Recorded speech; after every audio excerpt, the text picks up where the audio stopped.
dizendo, Estevão, obrigado, nos trouxe 300 milhões, agora futebol em grandes jogos jamais, enganamos os otários do Chelsea.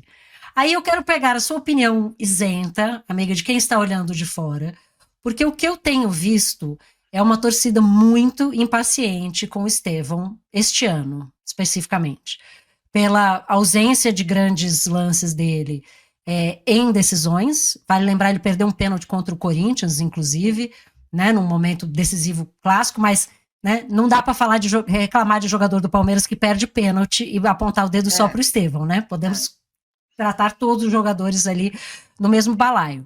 Mas o Estevão não tem feito grandes partidas, e ontem, para mim, até escrevi sobre isso na minha coluna do UOL hoje, ele passou completamente dos limites. Primeiro, com aquela cara de menino que está vendo o seu maior ídolo pela primeira vez, ainda no intervalo. O time dele estava tomando uma sova de um time ruim, né? Estava ficando em segundo lugar no grupo, ameaçado de perder até a vaga, dependendo do que acontecesse no jogo do Porto e do Al-Ahly.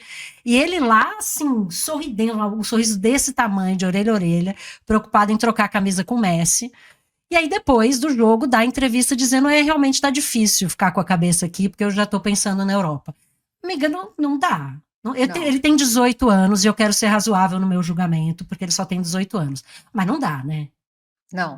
Não, assim, é claro que a gente faz essa atenuante da idade, né? Falta de maturidade, tem essas coisas que a gente pode trazer para a superfície. Mas, assim, ele também tem muita gente orientando. Não dá para você fazer um jogo tão ruim como foi, e aí depois falar: tá difícil manter a cabeça aqui. É uma emoção muito grande para o Chelsea. Não tem Chelsea agora. Não tem Chelsea agora. Tem que você querer o Chelsea como adversário, querer que morra, sabe? Que saia da competição. É uma competição. Não quero Chelsea. Não quero falar do Chelsea. Eu sou do Palmeiras. Minha cabeça está no Palmeiras. E ele não falou isso. Ele cometeu um sincericídio, né? E aí, junta com o fato dele ainda não ter aparecido grandiosamente em um jogo considerado mais importante. Tudo faz parte da maturidade, né? Desse amadurecimento. Claro que ele vai amadurecer, né? Quer dizer, claro, assim, o Neymar não amadureceu e muitos outros também não, mas assim, contamos com esse amadurecimento. Mas não dá para ele sair do jogo assim e falar. Não é nem só o que ele falou, é uma linguagem corporal também, sabe, Alicia? Parece não estou ligando para o que aconteceu aqui. A vida já andou e eu tô de saída mesmo, assim, gente, boa sorte para vocês que ficam, eu tô indo ali. Tá errado, a torcida não gosta. Não, não é mais do que não gosta, machuca. Machuca, porque você tá vendo um Machuca. ídolo que o Palmeiras formou. Sabe? Tudo bem, veio do Cruzeiro, mas o Palmeiras formou esse Estevão aí que a gente conhece, sabe? É chato, machuca. Então, ele errou. Eu acho muito pior isso do que mandar a torcida calar a boca, sabe? Como já fizeram muitos, depois tiveram que pedir desculpa. Porque isso é um cala-boca diferente. Não gostei, achei feio. E me chama a atenção que ele é isso, de novo, ele tem 18 anos, mas ele já está jogando no profissional há 2 anos. Ele está há muito tempo já, né, atuando em grande nível no Palmeiras. É que ele não entenda que isso, o que está acontecendo agora, também é parte da história dele. Ele não está jogando a fase de grupos do Campeonato Paulista. Eu entenderia, tá jogando a fase de grupos, tá lá, jogando com 15 de Piracicaba, pensando no Chelsea. Pô, tudo bem, tá aqui contando os minutos para ir embora. Ele está jogando algumas das partidas mais importantes da história deste clube que o formou, partidas que podem determinar o status com o qual ele vai chegar na Inglaterra, com o respeito que ele vai chegar na Inglaterra, vestindo uma camisa muito pesada. Gente, a camisa do Chelsea, até a chegada de um grande oligarca russo, pesava isso aqui. Isso aqui.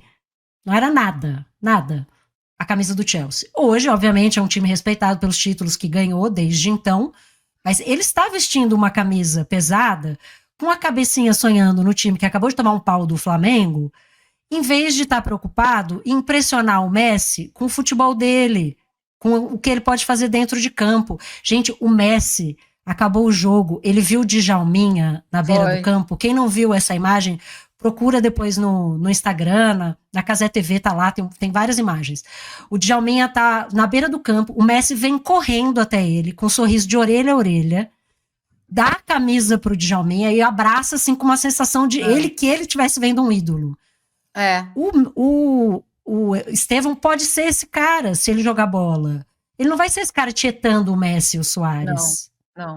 Não, e você sabe que o Marcelo Mendes, nosso amigo que está sempre aqui, palmeirense, ele mandou uma mensagem hoje de manhã mostrando essa imagem, né, do Djalminha e do Messi, o Messi totalmente reverente ao Djalminha, e o Marcelo falou, já valeu o jogo para mim, ver o Messi se curvar ao Djalminha.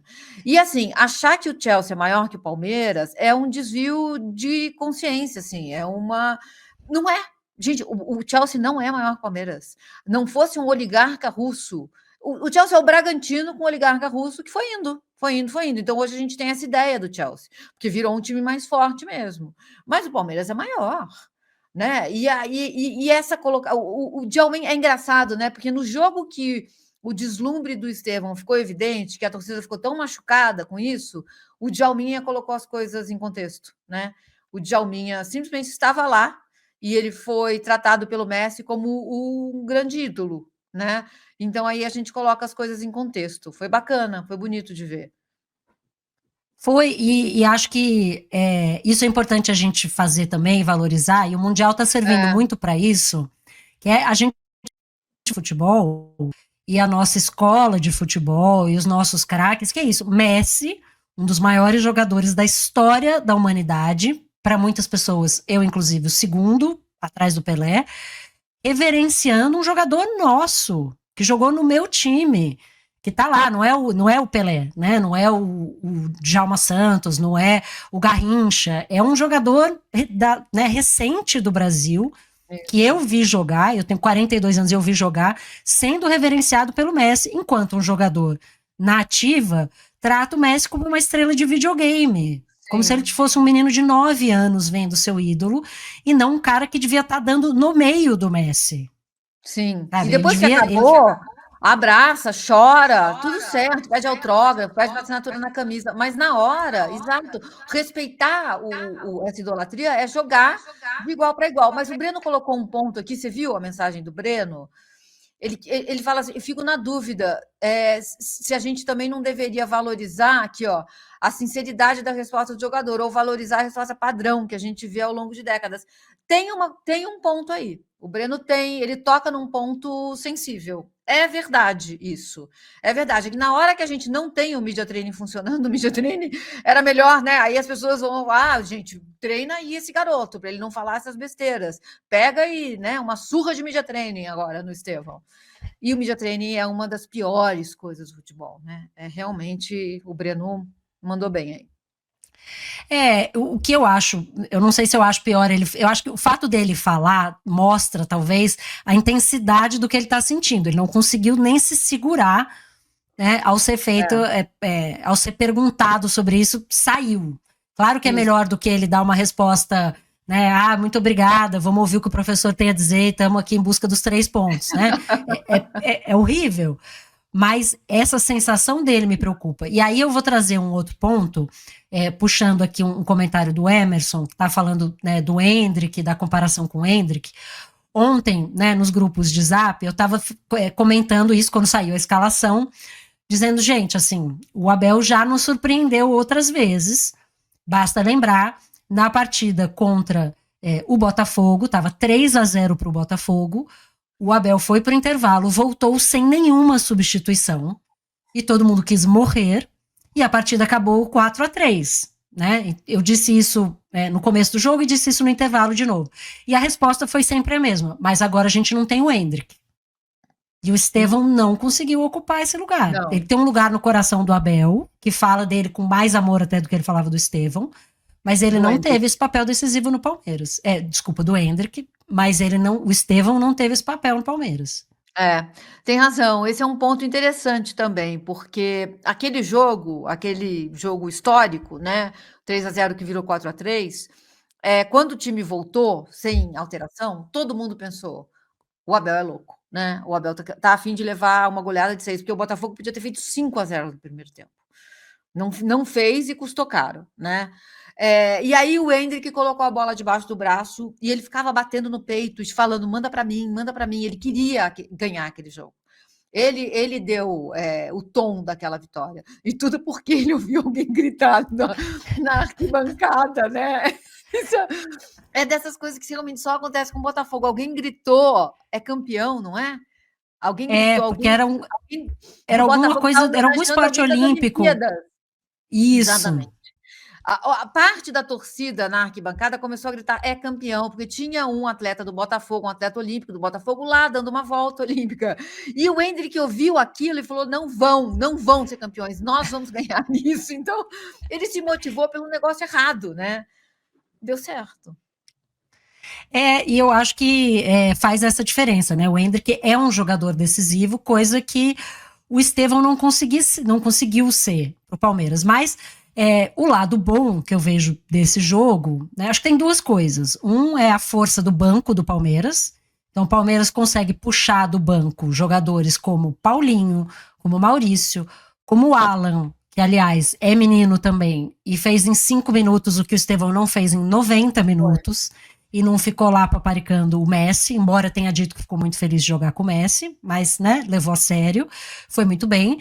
E essa coisa da resiliência de um time que vai apoiado pela torcida, apoiado, e quando parece que não tem mais nada para acontecer no jogo, o Palmeiras arranca um empate do nada e tem, isso, né, essa capacidade de mostrar que não morre, nunca tá morto, tem sempre uma possibilidade de ressurreição.